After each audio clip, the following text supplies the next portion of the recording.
Olá pessoal, está começando mais um programa Olhar Humano aqui pela Creativo TV Brasil, Creativo TV São Paulo, todas as nossas plataformas de transmissão, num programa mais que especial essa semana aqui para você.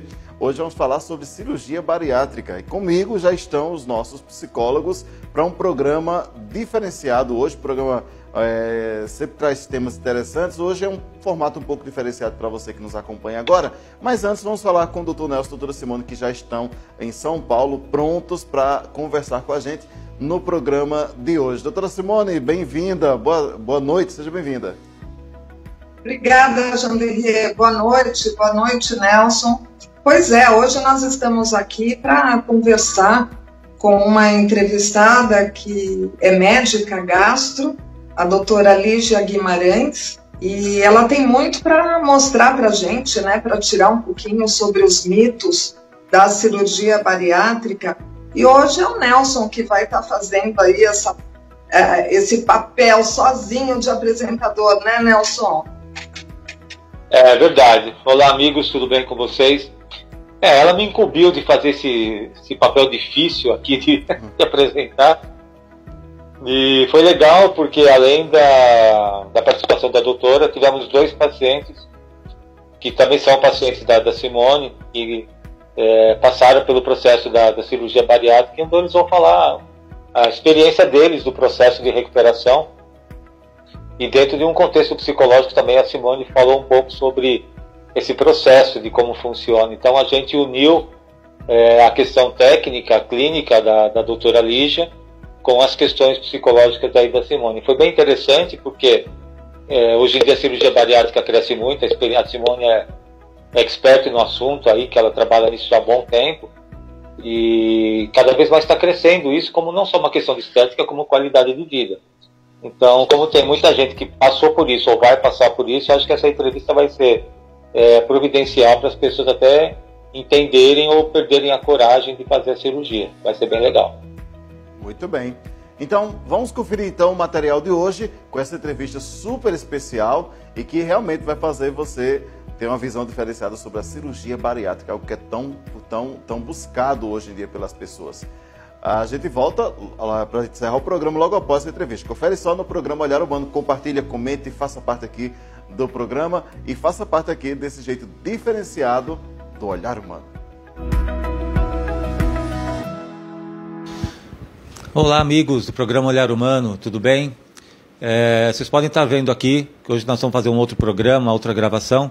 Vocês podem estar vendo aqui que estou eu e estou com a Simone. Tudo bem, Simone? Pessoal, boa noite, tudo bem? Que prazer estar aqui com vocês outra vez. Só que hoje a gente vai fazer uma coisa um tanto diferente. Apesar de nós sermos também apresentadores, só eu vou trabalhar de apresentador aqui. Pois é. A Simone vai passar pelo teste de ser entrevistada aqui novamente. E hoje nós vamos falar sobre cirurgia bariátrica. As causas, consequências físicas, psicológicas, sobre os efeitos, a questão da recuperação, de como funciona o processo de recuperação, as várias situações envolvendo a questão da cirurgia bariátrica. E hoje nós estamos aqui, nós vamos fazer uma gravação paralela depois, e hoje nós vamos começar aqui com a doutora Lígia Vaz, que ela é médica, trabalha com cirurgia bariátrica aqui no Hospital Edmundo Vasconcelos, em São Paulo, e ela vai estar falando um pouco sobre os aspectos clínicos e a Simone um pouco dos aspectos psicológicos, até em função, porque ela tem essa formação, essa especialização. Mas antes de mais nada, doutora, eu quero agradecer sua presença aqui, participar do programa com a gente.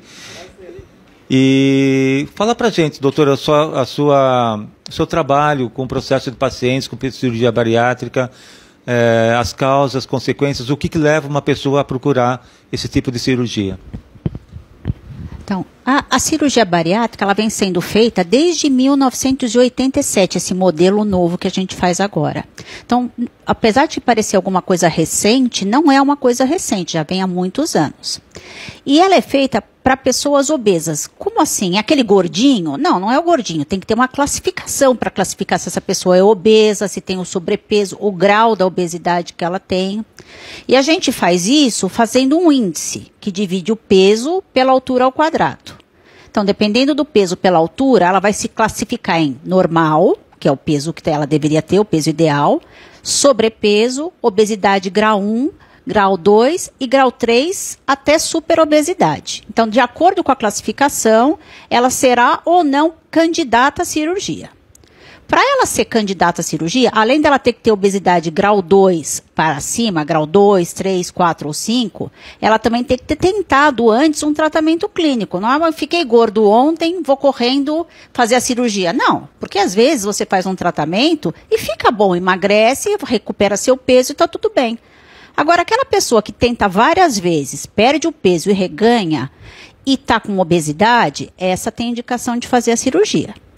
Então, a cirurgia não é para qualquer um, é para quem tem uma doença, para lembrar bem que obesidade não é sem vergonhice, obesidade é uma doença genética, recidivante e progressiva, ela nunca mais vai voltar para trás. Quem tem obesidade, a tendência é sempre progredir.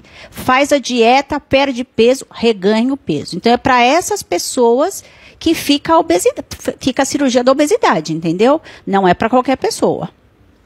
E aí, esta pessoa que já passou pelos tratamentos clínicos e continua obesa, terá que fazer várias avaliações antes da cirurgia. Não é chega também e vai ser operado. Então, terá que fazer avaliações com o clínico para ver a parte cardiológica, com o endocrinologista para ver se não tem nenhuma doença endocrinológica que esteja fazendo ela engordar. E fazer avaliação com o psicólogo, por quê? Porque além de ter o componente genético, existe um componente emocional na obesidade. Assim como tem pessoas que se viciam em jogos, outros que se viciam em bebida, se viciar em comida também é uma doença psicológica. Então, tem o componente genético e o componente de tudo aquilo que não é bom para mim, eu desconto na comida, que a Simone fala disso melhor do que eu. Então, não adianta fazer a cirurgia e depois não fazer um acompanhamento psicológico como eu, por exemplo, fui fumante. Eu parei de fumar. Eu sei que eu vou ser fumante a vida inteira, eu só não estou fumando nesse momento. É assim que a gente tem que encarar. Eu sou obeso, eu tenho que me cuidar. Cuidar da minha mente, cuidar do meu corpo para eu não voltar, porque a doença recidiva.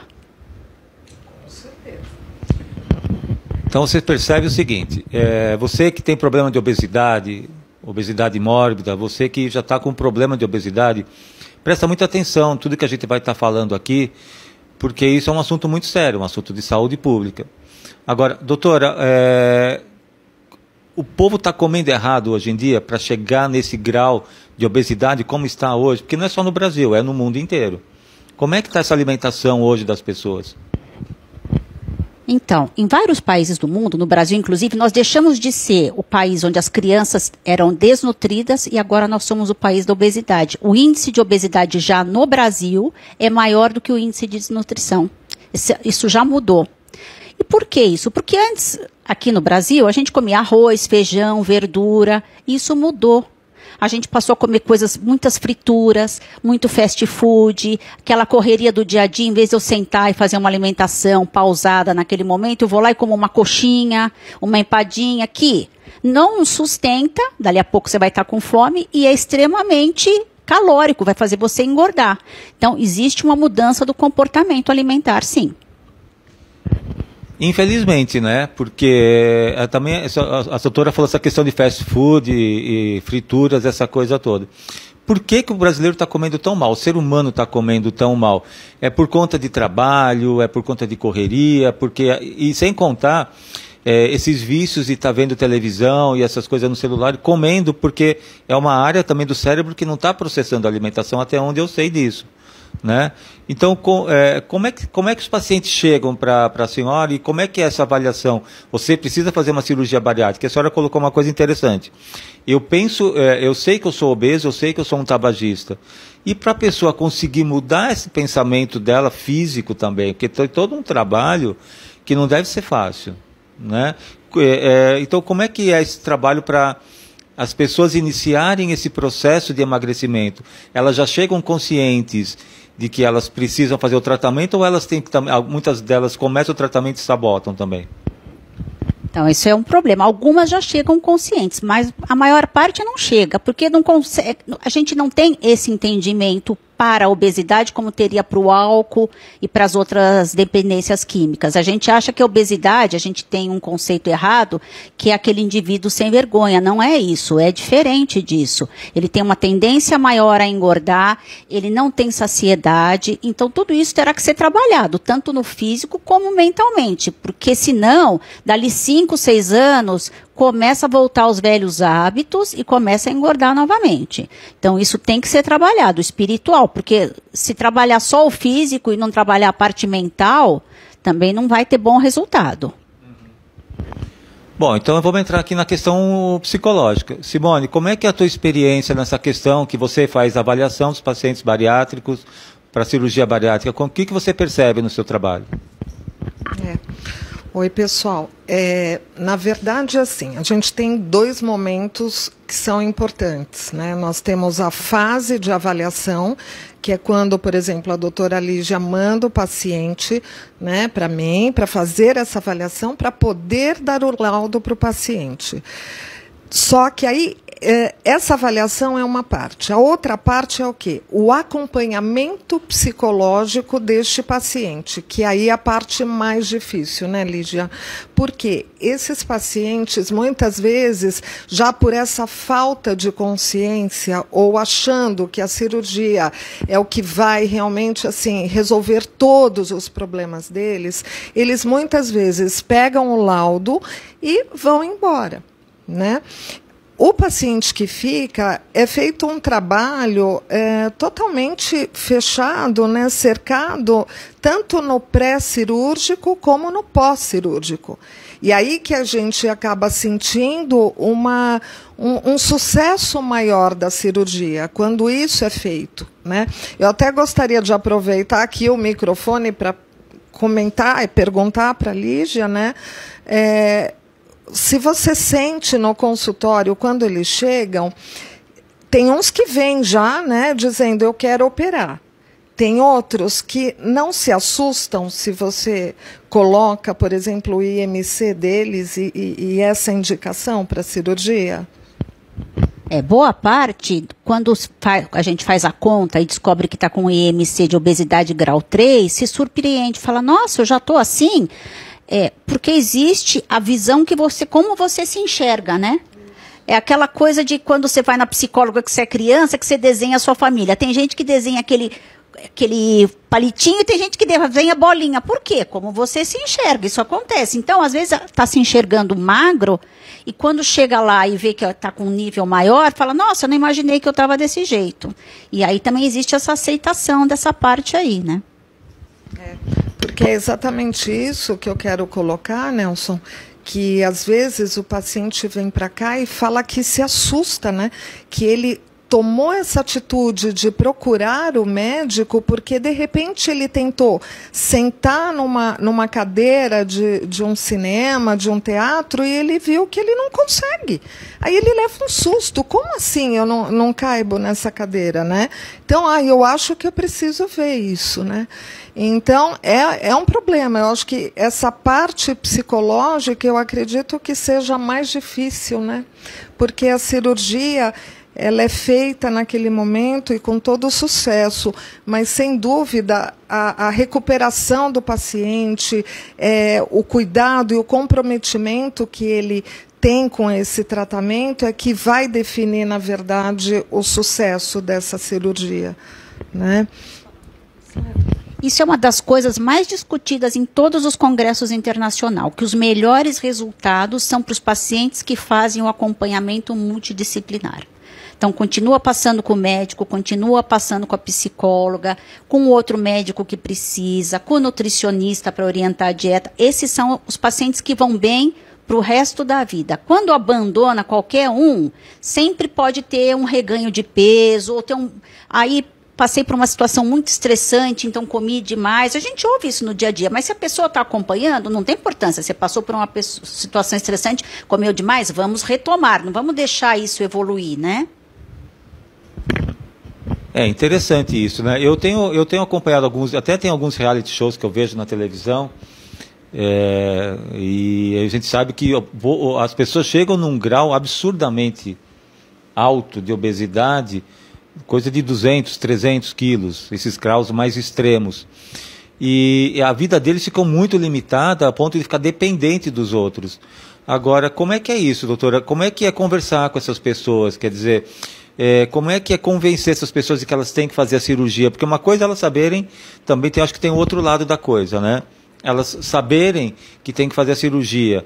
Outra coisa é, como é que eu vou ficar? Será que eu vou conseguir mudar meus hábitos? Daí, lógico, entra a questão psicológica.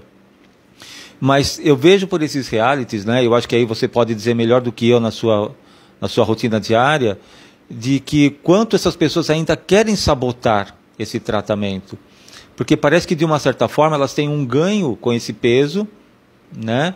E elas também têm aquela coisa mas eu vou ter que mudar tudo, como é que eu vou fazer isso? Então, assim, eu vejo, né? Eu acho que na sua rotina profissional é a mesma coisa, a Simone pode dizer também, que essas pessoas também às vezes resistem, por mais que saibam que precisam fazer essa cirurgia. Conta, assim, de repente, algum paciente, algum episódio que você já tenha passado por isso. Então, essa parte da pessoa fazer a família girar em torno dela é uma coisa difícil de se tratar. Normalmente, essa pessoa precisa do acompanhamento psicológico, porque ela consegue manipular a família em favor dela. E a partir do momento que ela emagreceu e passou a ser uma pessoa como eu, como você, ou como a família dela, ela deixou de ser de interesse da família como ela era antes. E ela fica, com isso, ela tem um problema psicológico. Então, às vezes, se sabota e volta a engordar porque quer ter aquela atenção total da família. Se não fizer um acompanhamento psicológico, não tem solução isso. Só a cirurgia não resolve, não tem jeito. É um tratamento que tem que ter o nutricionista, o psicólogo, o endócrino, todo mundo trabalhando junto. É importante também, Nelson, falar dos tipos, né, de cirurgia, explicar um pouquinho para a gente. Então, atualmente no Brasil são autorizados 4 tipos de cirurgia, na verdade 5. Que é o bypass gástrico, que é a cirurgia que é mais feita no Brasil. Aliás, atualmente ela está ainda mais feita no Brasil, mas nos Estados Unidos ela já foi ultrapassada por um segundo tipo, que é a gastrectomia vertical. O bypass diminui o tamanho do estômago e faz uma passagem intestinal. E a gastrectomia vertical só diminui o tamanho do estômago. Fora essa, tem mais 2 cirurgias que também diminuem o tamanho do estômago, mas fazem uma passagem intestinal muito grande, que são ditas desabsortivas e hoje em dia estão sendo praticamente abandonadas. Ainda se faz, mas é bem pouco. As principais que são feitas no momento são essas 2, que são reconhecidas pelo Ministério da Saúde, pela ANS e pelo Conselho Federal de Medicina. Tem outras por aí que não são reconhecidas e que a gente não indica. A gente indica só aquilo que é legalmente reconhecido. E como é que começa o tratamento para pré-cirurgia bariátrica? Como é que é isso? A pessoa ela tem que... Vocês fazem toda uma avaliação do IMC, né, toda uma avaliação da necessidade da pessoa perder um peso também pré-operatório, né? Tem todo um trabalho. Como é que é isso? Então, não são todos que precisam perder peso pré-operatório. Quando tiver muito obeso, aí a gente pede que perca 10% do peso. Agora, os que tiverem com um peso que é aceitável ainda dentro da obesidade, então normalmente a gente pede para perder peso super obesos. Os obesos mórbidos não, dá para fazer a cirurgia sem perder peso. Só que antes de indicar a cirurgia, quando eles vêm e faz o IMC e vê se ele tem indicação, aí ele vai ter que fazer as avaliações. Então ele vai no endócrino para ver se ele não está com um problema de tireoide que faça ele engordar, ou no próprio endócrino para ver se o diabetes, se tem um diabetes, se precisa controlar o diabetes antes. Aí passa no cardiologista, porque muitos deles são hipertensos, para fazer o controle da pressão, a parte cardiológica antes da cirurgia. O nutricionista que já começa a dar a orientação nutricional e a avaliação psicológica pré-operatória para ver se aquela pessoa está psicologicamente preparado para aguentar aquilo que vai ser a cirurgia, porque bem ou mal é um trauma, não é fácil não. E aí depois fazer o acompanhamento do pós-operatório com todas essas especialidades também. Eu vejo que a doutora está enfatizando bastante a questão psicológica, mas eu já vou entrar nessa questão novamente. Então vamos lá, a partir de que peso propriamente já entra num grau já de obesidade já preocupante?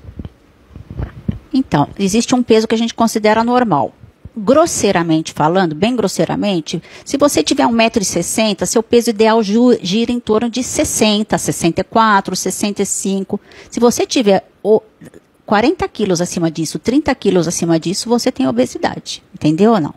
Então, a partir desse, você já tinha que ter se preocupado antes para não chegar aí, mas a partir desse momento é uma obesidade que preocupa. Por que a obesidade é preocupante? Porque ela traz doenças associadas que aumentam seu risco de morrer previamente. Então, doenças do coração, começa a ter pressão alta, começa a ter diabetes. Então, essas são as doenças associadas. Então, vai diminuir a sua qualidade de vida e vai diminuir a sua expectativa de vida. Você vai acabar vivendo menos, entendeu?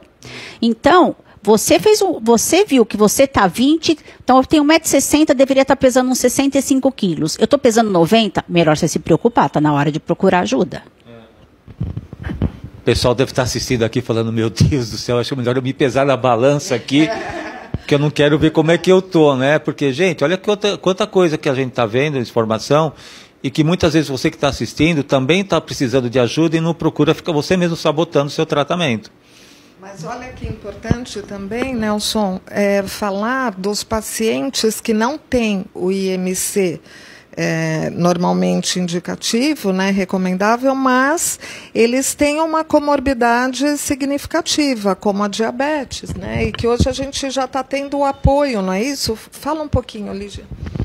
Então, os pacientes para fazer a cirurgia da obesidade, eles têm que ter o IMC acima de 35 com doença associada ou acima de 40 sem doença, quando você faz aquele cálculo do peso sobre a altura. Só que já foi aprovado no Brasil, pelo Conselho Federal de Medicina, que pacientes com obesidade grau 1, IMC entre 30 e 35, desde que tenham diabetes tipo 2, possam ser operados. Porque você consegue fazer uma remissão, não é uma cura completa, mas o paciente vai ficar por muitos anos sem desenvolver o diabetes. E se um diabético ganhar 10 anos na vida dele, 15 anos, antes que ele comece a desenvolver as doenças associadas à obesidade, ele ganhou muita vida, né? Então, hoje em dia, já se pode fazer a cirurgia do diabetes para os obesos tipo 1. Interessante isso. Pessoal, vocês que estão aí assistindo a gente, vocês estão percebendo a intensidade da coisa. E aí entra também, né, doutora, a questão de atividade física. Hoje, a gente, com essa vida louca que a gente tem, eu acho que as pessoas, a maioria, não sei se estão fazendo atividade física ou não, mas o consumo de alimentos industrializados cresceu muito, consumo de bebidas, refrigerantes, drogas, isso também tem um peso muito grande, né? E a gente já sabe disso. E agora, existe uma questão genética aí também? Quer dizer, a obesidade também vem de uma questão genética, como é que é isso? A questão genética na obesidade é muito importante. Se você tiver um pai obeso, você tem 30% mais chance de ser um adulto obeso. Se tiver 2 pais obesos, você tem 70% mais chance de ser obeso. Por quê? Por causa do componente genético dos dois lados. Então, o componente genético é muito importante. Então, porque, por exemplo, 2 pessoas da mesma altura, com a mesma idade, comendo a mesma coisa, é capaz de uma manter o peso e a outra ganhar. Mas estamos comendo a mesma coisa, por quê? Por causa do componente genético, de como o metabolismo dessa pessoa trabalha, como isso vai. Então, tem esse componente genético. E falando a respeito do sedentarismo, uma coisa muito interessante, foi feito um trabalho há muitos anos atrás, que após o início da escada rolante, todo mundo passou a engordar 1 quilo por dia. Você veja como é que é. Antes você levantava, ligava a televisão, desligava a televisão, mudava o canal na mão, ia no rádio, mudava o rádio. Hoje em dia, tudo sentado no controle remoto. Tudo isso diminui seu gasto energético, então faz a gente também ter a tendência a ficar cada vez mais obeso. Então, se você praticar um exercício físico, isso é importante para você poder recuperar um pouco disso. Tá, agora essa questão vai para os pais. Para os pais que têm filhos que estão com problemas de obesidade. E está começando bem cedo essa questão na infância, né, doutora? A gente percebe muito isso. Então, com que idade que a doutora já pegou pacientes com obesidade já altamente grave? A partir de que idade infantil que a doutora já pegou? Olha, a gente já vê, às vezes, desde 13 anos de idade. Só que 13 anos de idade é uma idade muito difícil de você operar. A gente está autorizado a operar a partir dos 16 anos de idade, desde que já tenha fechado a hipófise óssea, que a gente fala, criança já cresceu o que ela tinha para crescer, entendeu? E desde que o pediatra ou o clínico que trata da criança autorize a fazer isso. Então, a partir desse momento, a partir dos 16 anos, pelas leis brasileiras, você é autorizada a fazer a cirurgia. E pelas leis internacionais também, porque é meio um consenso internacional. Porque 13 anos, tá bom, se você vier aqui um menino de 13 anos com 1,90 m, provavelmente ele não vai crescer mais. Mas 13 anos ele ainda está em crescimento. Então a gente tem que ter certeza que fechou as hipóteses de crescimento para poder fazer a cirurgia. Agora vamos entrar um pouco na questão psicológica. Simone, como é que é a sua avaliação com esses pacientes? O que você percebe? Eles querem sabotar, eles também vêm com essa coisa de, será que eu preciso mesmo? Como é que é trabalhar a mente dessas pessoas? Olha, na verdade, eu já começo a perceber logo no início, né? Quando o paciente realmente resolve, né, e fala, não, eu quero fazer o acompanhamento, ou até quando ele diz, eu estou com medo da cirurgia e eu preciso de um tempo para preparar o meu emocional. Quando ele fala isso, eu fico tão feliz, porque, na verdade, nenhum deles estão preparados. Eles têm, sim, uma vontade, né, uma motivação, uma coisa muito, muito forte para operar. Mas o preparo é o dia a dia, né, Lígia? É você lidar com todos os desafios. Você trouxe a questão dos pais e nós, né, a Lígia e eu conversamos muito sobre isso, que é a questão dos facilitadores. E é um problema que a gente precisa muito levar para os pais, né? Porque as crianças, desde pequenas, elas vão comer o quê? O que é servido, o que é estimulado a elas. Então, elas, desde criança, já passam a comer errado, né? Então, aonde está aí o facilitador? Então, a gente precisa trabalhar muito com isso. Por incrível que pareça, eu não sei se você vê isso durante as consultas, mas muitos deles vem com uma coisa de um gosto mais direcionado ao salgado, nem tanto ao doce. Os que vêm ao doce, eu tenho, na verdade, mais trabalho durante o processo psicoterápico, porque o primeiro ano, eu falo para todos, né, que eles têm amigos inseparáveis, que é o médico, psicólogo, nutricionista, né, e o endócrino, assim, irmãos, amigos, siameses, né, tudo, porque assim faz parte da vida. Então eu tenho no primeiro ano que tentar, junto com o paciente, mudar completamente os hábitos dele. Fazer com que ele consiga discernir o que é a fome física da fome emocional. Em que momentos que essa fome emocional aparece, então eu preciso identificar, né, perceber onde está esse gatilho e mudar o meu padrão. Então, o que eu coloco para eles? O resultado não vai ser diferente se o comportamento também não mudar. E a ideia é essa. Então, sim, eles sabotam, né? Acho que fazem parte disso. E o mais engraçado é como eles têm um respeito meio medo, né, com a Lígia. É muito engraçado. E como colocam isso como meta, né? Então, assim, não, eu tenho a doutora Lígia e eu preciso emagrecer. Eu preciso porque é tal dia. Então, nossa, a força que isso traz para eles é enorme. Ao mesmo tempo que eu não posso deixar de colocar aqui o agradecimento, como eu vejo, né? A forma como eles vem o cirurgião como alguém que está salvando a vida deles. Isso é muito bonito, é muito bacana, né? E em cima disso, eu faço um trabalho com eles também nessa questão da autoimagem, né? A Lígia, ela tem um papel muito importante também no pós-cirúrgico, que não é só de pesar, né? Mas é incrível como ela tem o momento que ela é dura, que ela precisa ser dura e direta, né? Que você fala, você está devendo isso para mim, né? Ou então ela fala, parabéns, né? Poxa, eu nem esperava, mas olha, parabéns. E ela incentiva. E eles vêm com uma coisa muito forte aqui, muito intensa, com uma alegria, assim, de, nossa, a doutora Lígia me elogiou, e eu consegui. Então, é muito bacana. E eu vejo o quanto que é importante a gente ter essa relação, porque eles sentem uma segurança muito grande, né, Lígia? É um comprometimento, não só meu, como deles. Eu quero que eles também se comprometam comigo, entendeu? Porque não é só o que eu fiz, é o que eles fazem também, né? Me comprometer a fazer a dieta, o dia que eu tô com fome, mas eu vou controlar um pouquinho, entendeu? Tentar atingir minha meta, isso tudo é importante também para a própria autoestima. Não é só a cirurgia que fez tudo isso, não, eu ajudei, não foi só a cirurgia, eu participei disso também. Eu acho que ainda entrando nessa questão dos pais, eu acho que aí também vai um toque, né? O uso do celular para fazer as crianças comerem, isso também contribui bastante, né, doutora? Claro que contribui, né? Porque uma das coisas que a gente aprende na vida quando você vai fazer um regime, não sente na frente da televisão e coma vendo televisão, porque aquilo distrai, você não enxergou a quantidade que você comeu. Então, se tiverem posto um pratão, você comeu tudo aquilo e não percebeu que você está olhando na televisão.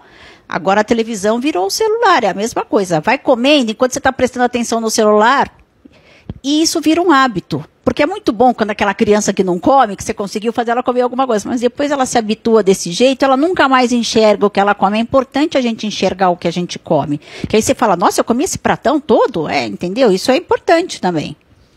Uma coisa que é muito interessante é que depois que eles fazem a cirurgia, eles percebem o que eles comiam, não é, Lígia? Mesmo dentro de casa.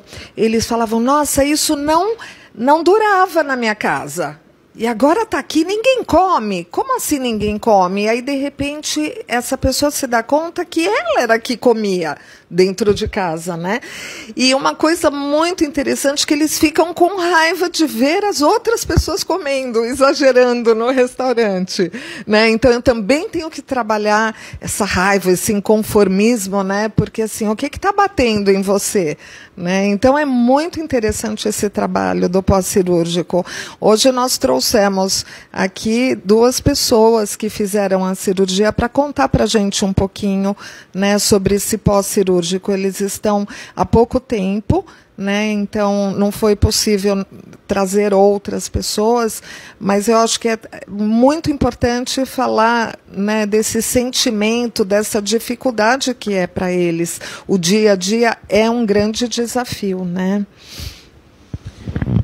E é isso que a gente vai fazer agora. Nós vamos dar um break agora aqui, gente, mas para mim ficou interessante o seguinte, o mais importante de tudo isso, em primeiro lugar, acho que a quebra de hábitos, né, doutora? Além da conscientização, a quebra de hábitos, mudanças de hábitos, para mudança de uma mentalidade, de um mindset, para poder atingir o sucesso daquilo que você quer. Porque eu acho que, como ela falou logo no começo, é mudar a mentalidade, né? Eu sei que eu posso eu posso emagrecer e voltar a ser gordo.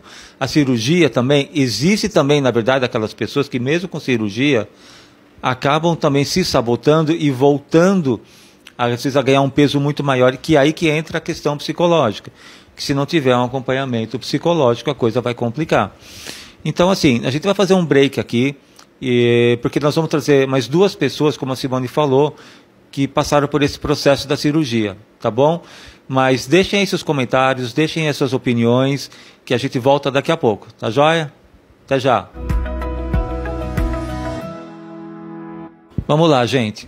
Então, aqui na segunda parte desse bate-papo, falando hoje sobre a cirurgia bariátrica, as questões físicas e psicológicas. A gente entrevistou na primeira parte a doutora Lígia, aqui do Hospital Edmundo Vasconcelos, em São Paulo.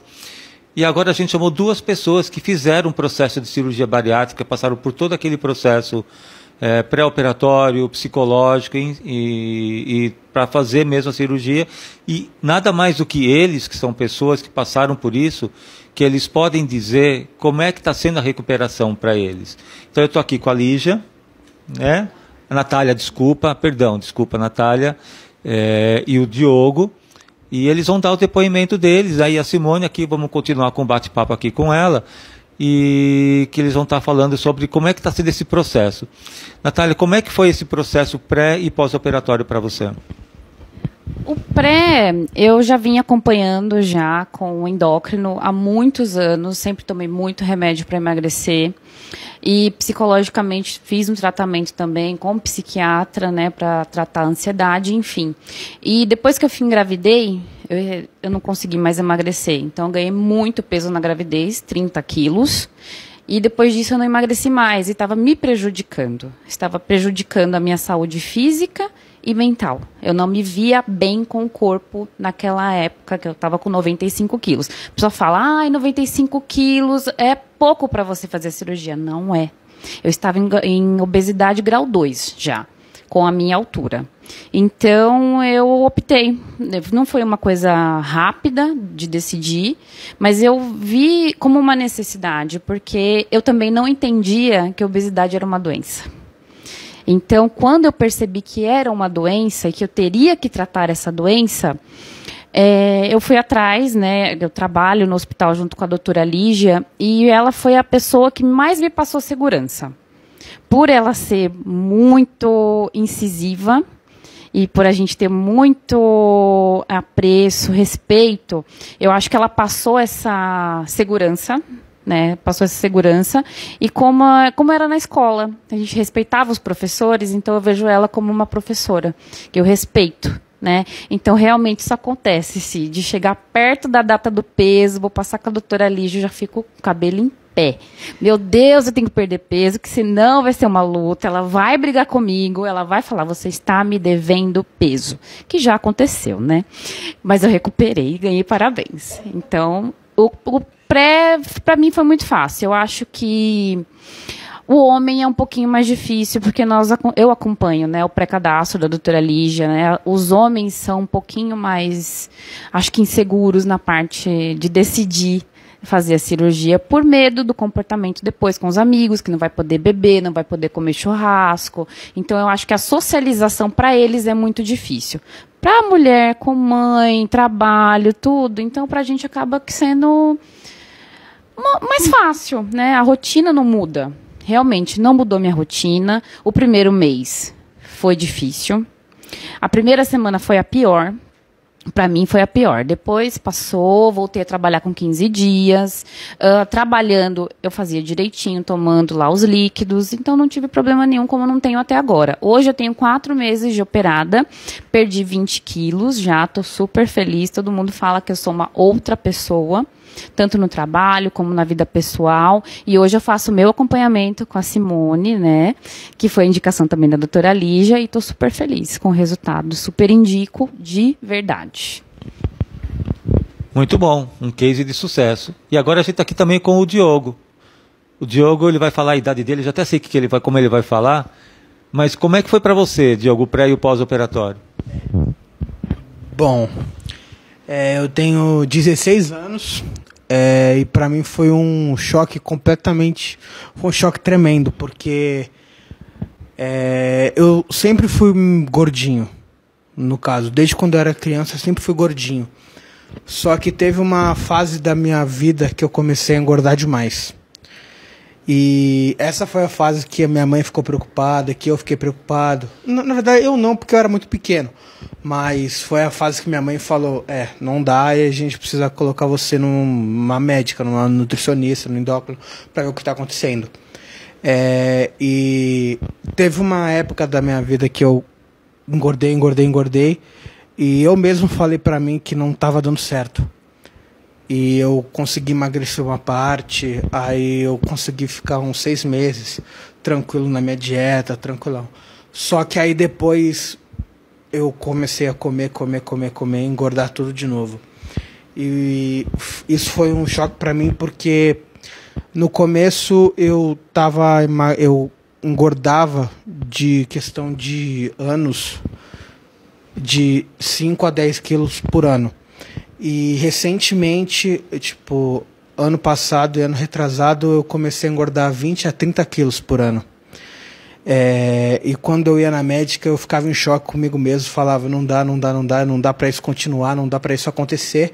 Só que, do mesmo jeito que eu falava isso, eu continuava fazendo tudo aquilo que toda a minha rotina antes, que eu comia coisa errada, comia praticamente toda hora. E ano passado, quando eu cheguei aos meus 164 quilos, eu olhei para minha mãe, comecei a chorar e falei que não dava mais.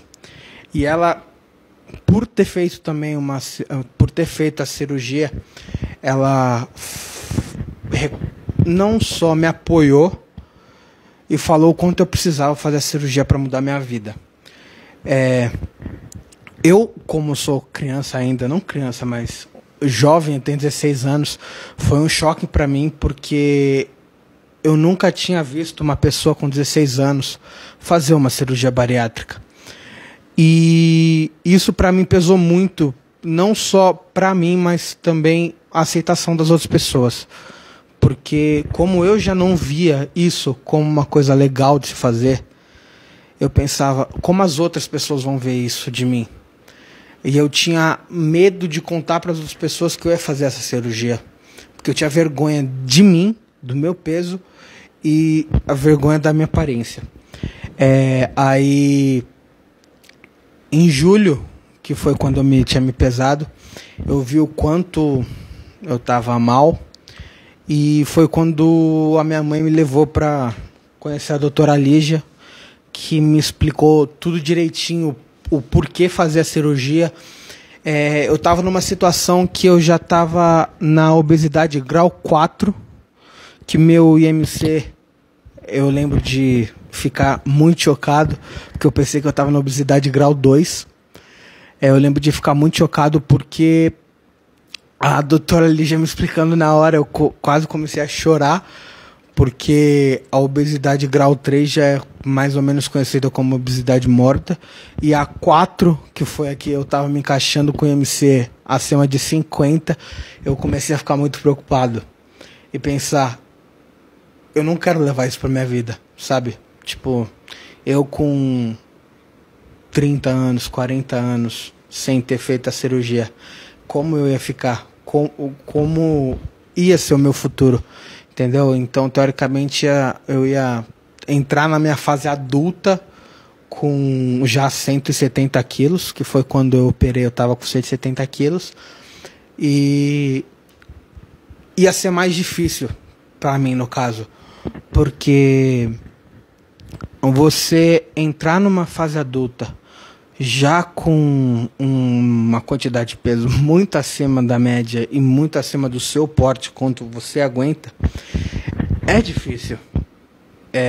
Então, eu comecei a passar com a psicóloga, eu comecei a passar com a Simone, e comecei a ir na doutora Lígia, e a gente começou a conversar, ficar conversando o quanto isso vai ser gratificante para mim quando eu for maior. Aí eu fiquei pensando, cara, vai mesmo, porque quanto mais eu engordo e quanto mais eu entro na minha fase adulta gordo, para emagrecer vai ser muito difícil, mesmo fazendo a cirurgia. Porque se eu entrar na minha fase adulta, vai ter a faculdade, vai ter o trabalho, e eu, como agora sou jovem, eu consigo fazer completamente tudo, porque a minha única obrigação agora é estudar. E como eu estudo por parte, eu só estudo de manhã, a outra parte fica livre para eu fazer completamente, claro, a lição de casa e tal, mas também fica para eu fazer os exercícios, que nem a doutora Lígia falou, que é muito bom. E acaba sendo mais fácil para mim emagrecer do que para uma pessoa adulta que fez a cirurgia. Então,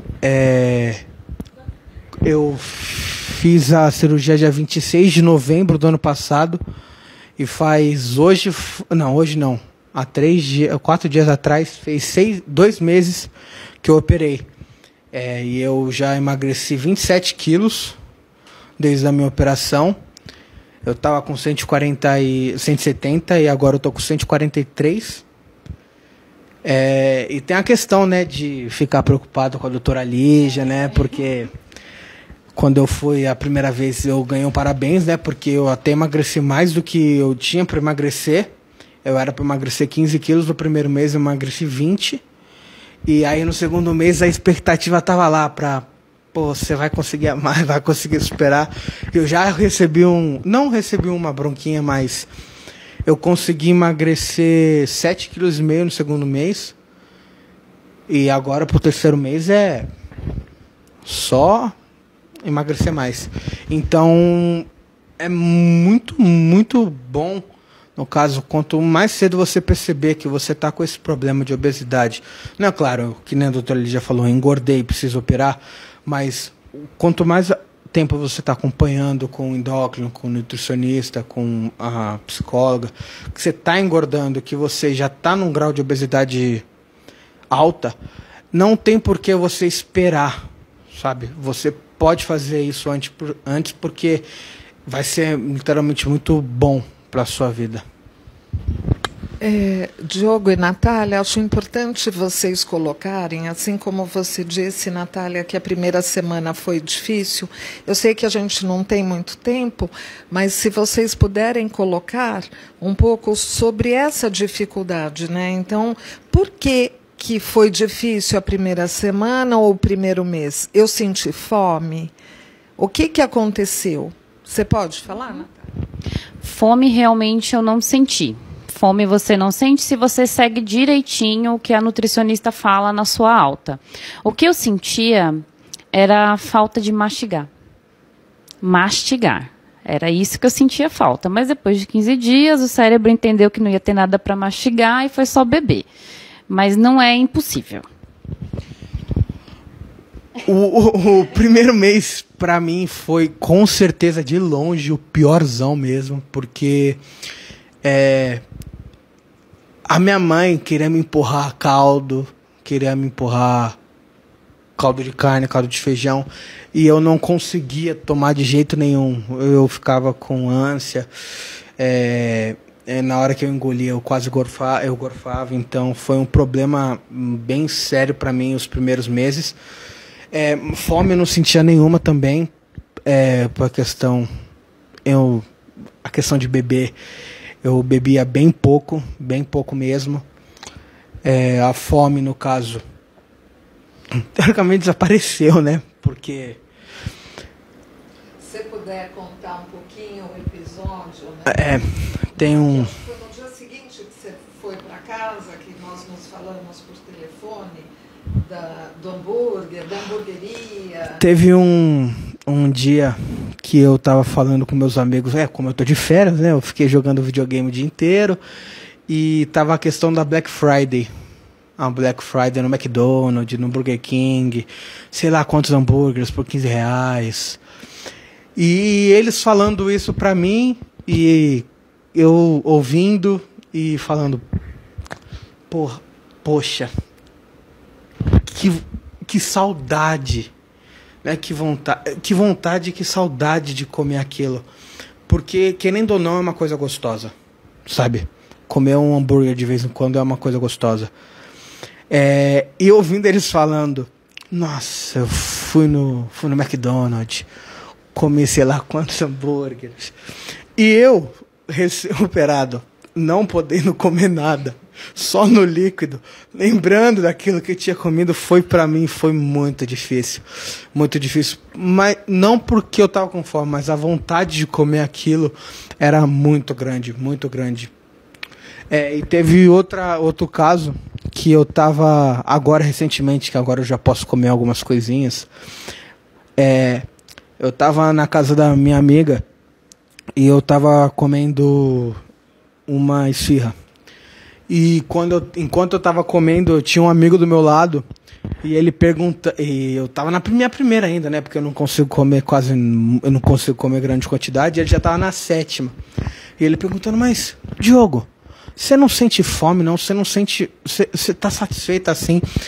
E eu quase cheiaço, quase entupido, falei, não, cara, porque uma coisa como completo tirou 70% do meu estômago, o espaço que tem lá já estava completamente cheio, já estava satisfeitaço. E eu estava muito feliz. Porque a vontade de comer, não a vontade, mas sim, o problema para mim era eu estar do lado da pessoa, ela comer a coisa e eu não poder comer.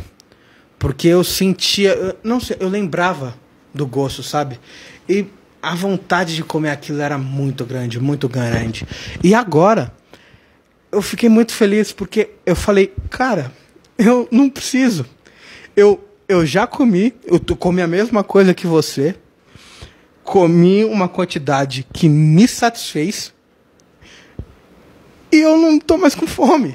Então, eu não comia que nem antes, que eu comia, falava, eu comia. Agora eu consigo ver o quanto eu comia antes e o quanto eu tô comendo agora.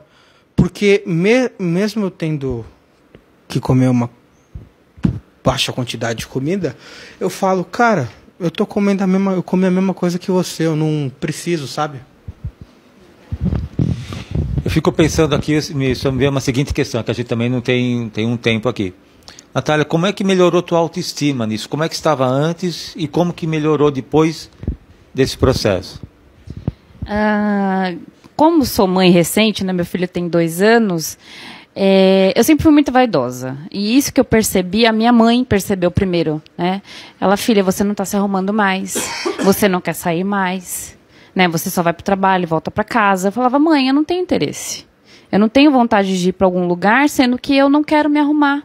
Então, eu acabava me privando, né? Por estar gorda. Eu não queria falar da parte estética, porque isso bateu muito, né? As pessoas acabaram me julgando pela parte estética. Mas não. Pela parte estética, me desenvolveu uma depressão muito grande. Eu me vi querendo morrer. Eu me vi nessa situação. Então, no momento que eu falei, não, eu não posso morrer. Eu não quero morrer, eu tenho 30 anos, pelo amor de Deus. Então, vamos ver o que dá pra gente resolver. Então, hoje, como ele está com 2 meses de cirurgia, olha a diferença, ele está com 2 meses de cirurgia, ele perdeu 27 quilos. Essa é uma grande diferença entre os graus de obesidade. A gente perde diferente. Como eu também estava na obesidade grau 2, ele estava na 4, estava na 2. Então, quanto menos você tem de peso, menos você acaba perdendo. Então, esses 20 quilos, hoje, para mim, faz diferença. Tanto que eu não sei se faz tanta diferença para você hoje. Ainda não. Ainda não, né? Vai fazer. Então, isso fez uma diferença muito grande. Hoje, eu não preciso de remédio. Hoje eu faço acompanhamento com a Simone. Hoje eu tento recuperar alguns hábitos. Hoje eu tenho vontade de ir para o shopping, passear num parque. Tenho vontade de me arrumar. Então, assim, para mim a autoestima foi maravilhoso. A mesma pergunta vai para você. Como é que é essa questão da autoestima aí para você? Então, eu acho que, como eu sou ainda muito jovem, e geralmente jovem não liga muito pra aparência, só quer saber de jogar, fazer qualquer coisa, sabe?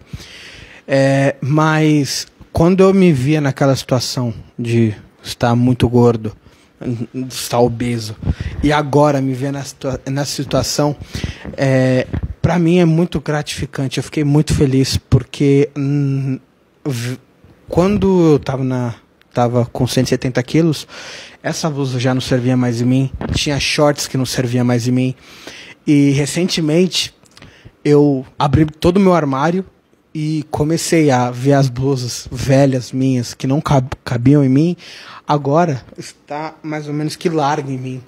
E isso eu fiquei muito feliz. Quando eu estava experimentando as roupas, o sorriso na minha cara, minha mãe veio falar para mim, Diogo, agora você tem roupa. E tem uma situação de que você usa sempre as mesmas roupas, que só porque são confortáveis, que são largas, que você se sente bem naquela situação, é muito ruim. Agora, você está experimentando roupa nova. Eu tenho muita roupa nova no meu armário que eu não vestia de jeito nenhum, porque não cabia. Ou ficava muito justa. E não é legal você, jovem agora, quando você vai sair com seus amigos e tal, ir para uma festa, ir para casa de um amigo, você ir com uma roupa muito justa e tal. E agora eu posso ir, porque eu tenho roupa de sobra, teoricamente, sabe? Então, isso é uma parte que eu fiquei muito, muito feliz. Uma coisa que eu também quero falar, que eu acho importante, é que esse sentimento que vocês trazem também muitas vezes de fracasso antes da cirurgia, né? Então, assim, eu falhei, por que eu vou ter que passar por isso, né? E aí, como vocês comentaram, essa coisa de não falar para os outros, né? E eu gostaria de colocar como é importante ter as pessoas, não só os profissionais ao redor, mas os amigos, os familiares, é muito importante nesse processo, que ajudam, né? Porque eu percebo, inclusive, que quando a família não colabora, eles acabam boicotando o tratamento do paciente, né? Por isso que eu gosto muito de trazer a família para o consultório, onde eu faço a orientação, seja com o marido, com a esposa, com os filhos, que também se assustam e perguntam, né? Será que meu pai está com depressão? Por que minha mãe não quer mais tirar fotos? E aí, eu tenho uma historinha aqui rápida, mas bacana do Diogo, que eu me senti muito feliz, né, porque durante meses, eu digo isso porque a Natália, eu acabei não fazendo a avaliação dela, né, e eu estou atendendo agora só no pós-cirurgia, mas o Diogo eu já estou atendendo antes, e para ele era muito difícil falar para os amigos que ele ia operar. Ele estava muito resistente a isso. E no final eu nem sabia, para mim foi um susto até, uma surpresa quando eu soube que ele contou para os amigos. Então eu gostaria que você falasse dessa experiência para que outras pessoas escutem, e você, Natália, se tiver alguma coisa nesse sentido, poder passar para as pessoas. No começo eu estava com muito medo de contar para todo mundo, e por isso a minha decisão era não contar, porque eu me sentia envergonhado. Eu me sentia envergonhado por fazer essa cirurgia tão jovem. E se eu me sentia tão envergonhado, imagina as outras pessoas que estão à minha volta. O que elas iam achar. E um dia antes de fazer a minha cirurgia, na verdade foi o último dia de prova. Eu chamei todo mundo no cantinho e abri o jogo, que eu estava pesando 170 quilos e que eu ia fazer a cirurgia dia 26. Naquele momento eu comecei a chorar de alegria e de alívio, porque era uma coisa que estava me machucando por dentro, e que eu acho que com as pessoas que estão à sua volta, se você não for verdadeiro com elas, porque elas estão à sua volta, sabe? E quando eu estava lá deitado na maca pós-cirurgia, e ver eles entrando para ver como eu estava, ver como eu tinha ficado, eu tinha ficado muito feliz. E isso foi graças a Si, que me ajudou bastante com essa questão de autoestima, de poder contar para as outras pessoas, poder contar para as pessoas que eu confio, porque ia ser muito difícil no caso. Imagina, eu estar lá, deitado, e ninguém ter vindo, sabe? Então, muito obrigado. Comigo já foi o contrário. Eu fiz e tenho muito orgulho, sempre tive muito orgulho de falar. Para quem for, fez a cirurgia, fiz. O que você fez para emagrecer? Fiz cirurgia bariátrica.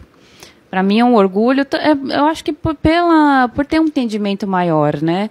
É algo que me orgulho, me deu muita força. Hoje eu não sou aquela pessoa tímida, acanhada, hoje não. Hoje eu sei que eu enfrentei uma cirurgia bariátrica, e que é um processo muito difícil, todo mundo tem que ter isso na cabeça, mas é algo que me fortaleceu muito, muito mesmo. Opa, deixa eu aparecer aqui. Se você vai ficar fora, tá? É muito legal, gente, esses depoimentos de quem passou pela cirurgia, de quem pode falar todo o processo de recuperação pré e pós-operatório, né? Como que funciona tudo isso. E eu quero que você, Natália e Diogo, rapidamente, queria que vocês passassem uma breve mensagem para essas pessoas que querem fazer a cirurgia. Como que vocês podem motivar essas pessoas a fazer a cirurgia? Se olhe no espelho, se goste. Se você não se gosta, vai atrás, corre. Se você está triste, veja primeiro com o psicólogo, que eu pulei essa etapa. Mas hoje em dia eu acompanho. Então, se você não está feliz, vai atrás. Não tenha vergonha, não tenha medo, não se sinta julgado. Ninguém tem o poder de julgar ninguém. Então vá, corra atrás do seu sonho, do que você deseja. É isso que eu falo. Se você não está feliz com você mesmo, eu acho que esse é um momento de você parar para pensar e parar e pensar, tem alguma coisa de errado? E se tem alguma coisa de errado, corre para consertar, né? Porque tem tempo. E eu quero chamar aqui a doutora, rapidamente, também para ela dar uma frase, né? Uma palavra de apoio. Como as pessoas, como é que ela estimula as pessoas a virem procurar essa ajuda, tanto médica quanto psicológica, que depois a Simone vai falar também. Então, quando eu ouço eles falarem, eu tenho um orgulho, e eu acho que isso que eu sinto de ver o comprometimento deles, o que eu ajudei eles a conseguirem, porque não fui eu que consegui, foram eles que conseguiram com a minha ajuda, isso faz com que eu, quando falo com os pacientes que vêm, eu mostro essa verdade, que eu acredito que a cirurgia é um tratamento. Pode ser que daqui 10 anos não seja mais, descubra uma pílula nova e não seja mais isso. Ótimo, melhor ainda, entendeu? Mas eu mostrar que eu me importo, porque eu me importo muito, eu adoro ouvir esses depoimentos dele. Fico até emocionada, quero agradecer eles disporem aqui a vida deles, porque não é fácil. E falar que é exatamente isso que ele falou. Porque não é só a sua autoestima também. Se você não está feliz, a autoestima está ruim. Mas você está com doença, está com diabetes, está com pressão alta. E você pode melhorar isso, ter uma qualidade de vida, não só da estética ou da visão corporal, como das doenças. É melhor a gente procurar para tudo. Não é só a obesidade. Todas as doenças você não tem que tratar. Obesidade é uma doença e tem que ser tratada. Bom, eu gostaria de encerrar dizendo que, primeiro, o quanto eu me sinto feliz de fazer parte, né, dessa equipe toda, né? Não só agradecendo vocês também por tudo, né, mas primeiro pela confiança, né, que eu tenho da doutora Lígia, de trabalhar tantos anos com ela, né, e sei que ela confia e tem todo o amor e preocupação por esses pacientes, e me colocar ao lado dela para estar, né, nessa batalha com eles. Eu acho isso muito bacana e fico muito feliz de poder participar. Segundo, poder ver, né, essas pessoas tão maravilhosas podendo se olhar no espelho novamente, né, se amando, né, e voltando a vida de uma forma diferente. E isso não tem preço, né, Lígia? Não tem preço. É mais ou menos isso. Bom, apareci aqui de novo. Então é isso, gente. Para mim foi um aprendizado muito grande, foi muito interessante ouvir esses depoimentos. Eu não só quero agradecer, mas parabenizar a todo mundo que esteve aqui. Natália, pode até aparecer aqui, se você quer ficar meio abaixadinha aqui também, né? E agradecer a coragem de vocês, o depoimento de vocês, e ter enfrentado aqui a câmera, que está indo para milhões de pessoas aqui no mundo inteiro, e que isso encoraje vocês a buscar ajuda. Não tenham receio. Por mais difícil que seja, é melhor vocês se submeterem a um tratamento que vai trazer um resultado positivo para vocês, do que vocês prejudicarem a própria saúde. Ok? Para mim ficou um grande aprendizado. Muito grato a todos vocês. Que sirva de lição a todos, e mande seus depoimentos, seus comentários, que a gente vai estar recebendo com carinho. Grande abraço, fiquem com Deus, até a próxima. Bom, e esse foi o nosso conteúdo de hoje, nosso material de hoje. Antes de a gente encerrar o programa, claro, nós sempre trazemos uma conversa rápida aqui com o Dr. Nelson e a doutora Simone sobre o tema abordado no dia. Salientando esse detalhe de que a procura tem se tornado, tem se aumentado ao longo dos anos em relação à cirurgia bariátrica por pessoas que sofrem de algum tipo de obesidade. Mas, doutora Simone, eu queria saber também se existe também, a gente falou até um tempo num dos programas do ano passado sobre a questão do padrãozinho, da estética, da sociedade que pede um corpo bonito para se exibir, para se mostrar, não é? E algumas pessoas podem querer fazer a cirurgia bariátrica por impulso, tendo em vista esse detalhe, ou não? Ou sim, as pessoas procuram porque é indicado mesmo. Pessoas sofrem de algum tipo de obesidade, algumas outras não, né? Outras é só questão estética mesmo. Eu preciso emagrecer e a bariátrica vai emagrecer rapidinho. O que não é bem assim, né? Exatamente. Na verdade, assim, não tem como uma pessoa apenas com sobrepeso, que se acha feia e gordinha, querer fazer, por exemplo, a cirurgia bariátrica, porque realmente não tem indicação nenhuma. O que a gente tem, Jalerê, que é assustador, são pessoas que estão, sim, acima do peso, mas elas não têm o IMC necessário para passar pela cirurgia. E aí o que acontece? Elas poderiam emagrecer, mas elas preferem engordar para poder passar pela cirurgia. Então, olha que coisa. Elas chegam a engordar até 20 quilos para poder passar pela cirurgia, achando que realmente é mais fácil engordar do que emagrecer. Então, a gente tem, sim, muitos médicos hoje em dia que fazem, até, eu acho que bastante complicado, né? Então, que as pessoas escolham muito bem os profissionais, porque apesar de ser uma cirurgia hoje comum, aqueles que trabalham com isso, né, diariamente, mas é, sim, uma cirurgia delicada, arriscada, e realmente só com profissionais extremamente especializados que é mais seguro. Mas, sem dúvida, eu acho que essa questão estética não tem como você tirar, e eu falo sobre isso muito para as pessoas, para os pacientes. Essa coisa da autoestima, ela é necessária, né?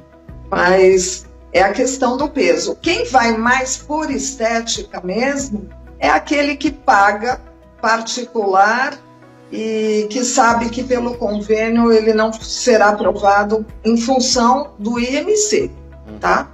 É mais em relação a isso. Não sei se você entende o que eu quero dizer, essa diferença. Sim, sim, deu para entender muito bem e principalmente, doutor Nelson, isso a gente poderia colocar até como um ato de desespero, né? Não, na verdade, acho que é aquela coisa do que ela falou, eu entendo por um lado, às vezes até como um culto ao corpo, porque que você tem que pagar e que não é uma cirurgia barata, é um alto custo isso. Sim. E acaba sendo até doentio você engordar para você emagrecer. É meio louco isso, né? Demais. Mas, então a pessoa, ela tem que pagar. Na verdade, existem tantos métodos, né, que a pessoa ela pode... Talvez, não sei, a Simone é bem mais especialista do que eu, mas o pouco que eu conheço. Existem vários recursos que as pessoas podem utilizar para poder emagrecer e necessariamente não precisar de uma bariátrica, né? Enfim, até porque é uma cirurgia invasiva, é uma cirurgia com uma recuperação... O primeiro mês de recuperação ele é bem lento, é bem limitado, e não é todo mundo que suporta passar pela dor no começo, porque é dolorido, né? Tem toda uma restrição. Enfim, mas é que tem gente para tudo, né? Então, é por isso que tem tanta gente que vai parar nos consultórios nessas questões. E aí a gente tem que enfatizar também o seguinte, eu acho que aí entra um contexto da compulsão, né? Porque você descondicionar um pensamento de uma compulsão não é uma coisa tão simples. Essa semana mesmo eu comecei a atender uma paciente e ela vai passar pelo processo da bariátrica, mas ela tem alto grau de compulsão alimentar, principalmente com doce. Então, como é que vai descondicionar isso, você provocando uma cirurgia, se a pessoa não estiver com a cabeça preparada para enfrentar essa mudança, essa readaptação de vida? Então, mas agora sim, aqueles que têm sucesso, o resultado é bem interessante, é bem legal, mas a pessoa tem que estar muito bem preparada para fazer isso. Por isso tem todo um trabalho pré-operatório na parte psicológica e clínica, e a obrigação de se fazer o pós-operatório também, né, no contexto psicológico. Não sei se vocês viram que a doutora Lígia colocou durante a entrevista que hoje um paciente que tem um IMC abaixo do indicativo para cirurgia, mas se ele tiver comorbidades, ou seja, diabetes, pressão alta, hoje já é liberado para esse paciente. Né? Então, se for realmente uma necessidade para a saúde, para a qualidade de vida, isso hoje já é reconhecido. A questão é que realmente a gente tem pessoas que sentem muita dificuldade em emagrecer, né? Então ela vai e paga, ou então ela faz a cirurgia e foge da terapia e acha que vai dar conta sozinha, né? Então é uma luta constante, mas a gente não perde as esperanças, né, de estar ali fazendo um trabalho, né, com aqueles pelo menos que entendem o compromisso, a seriedade dessa cirurgia, desse processo e a importância de se quebrar o padrão, ou pelo menos mudar um pouco essa compulsão para alguma outra coisa que não seja tão prejudicial, porque a compulsão não tem cura, né? Mas sim o controle. Então a gente vai tentando, o objetivo é esse. Realmente, maravilha. Muito interessante mesmo esse tema. E a você que está aí com a gente, se quiser ver novamente essa entrevista está disponível no canal do YouTube da Creative TV Brasil. Também tem aqui no Facebook para você ver e rever quantas vezes quiser. Também no Facebook da Creative TV Brasil, no Creative TV São Paulo, para você poder ver quantas vezes quiser. E aí tem aí esse conteúdo que é super especial, principalmente a você que está aí pensando, se você recebeu alguma indicação em relação a isso, se você está pensando em fazer algum tipo de cirurgia, uma cirurgia bariátrica, por exemplo, para saber como é a questão de adaptação. Uma vida nova vai surgir, porém é uma vida que requer também um acompanhamento, que requer força de vontade também, principalmente a questão dos cuidados para que não haja nenhum tipo de problema, né, no pós-operatório e tudo mais. Bom, doutora Simone, eu vou agradecer demais a sua participação, doutor Nelson também aqui no programa Olhar Humano desta segunda-feira. Voltamos no pós-carnaval. Bom carnaval, feriado para os dois. Doutora Simone, vai aproveitar um bocado, né? Ah, sim, aproveitar com a família, sem dúvida. Mas é isso aí, que você aproveite também, viu, Janderli? Bastante o seu carnaval, Nelson, né? Na verdade, vamos aproveitar para descansar um pouquinho, mas estaremos aí no próximo, né, programa com outros assuntos, outros temas que tenho certeza que serão muito importantes e úteis para vocês. Peço que participem, que compartilhem a nossa entrevista, que ajudem, né, que possam ajudar pessoas que estejam hoje precisando passar por esse procedimento. Um grande beijo a todos e até o nosso próximo programa. Doutor Nelson. Bom, vamos lá. Bom carnaval para vocês também. Juízo, galera, né, porque nessa época aí o pessoal também extrapola bastante. Eu vou ficar no bloco de casa aqui mesmo, estudando, ficando com a família e aproveitando, porque depois aí a maratona de trabalho é muito forte. Aproveitem o programa, tenho certeza que vocês vão tirar bastante conclusões interessantes. Até a próxima. Muito bem. E a você, bom feriado, bom descanso, boa folia para quem vai foliar, bom trabalho para quem for trabalhar e bom descanso para quem for descansar. Nós voltamos após o carnaval com mais um programa Olhar Humano aqui pela Creative TV São Paulo, Creative TV Brasil e todas as nossas plataformas de transmissão. Tchau, pessoal.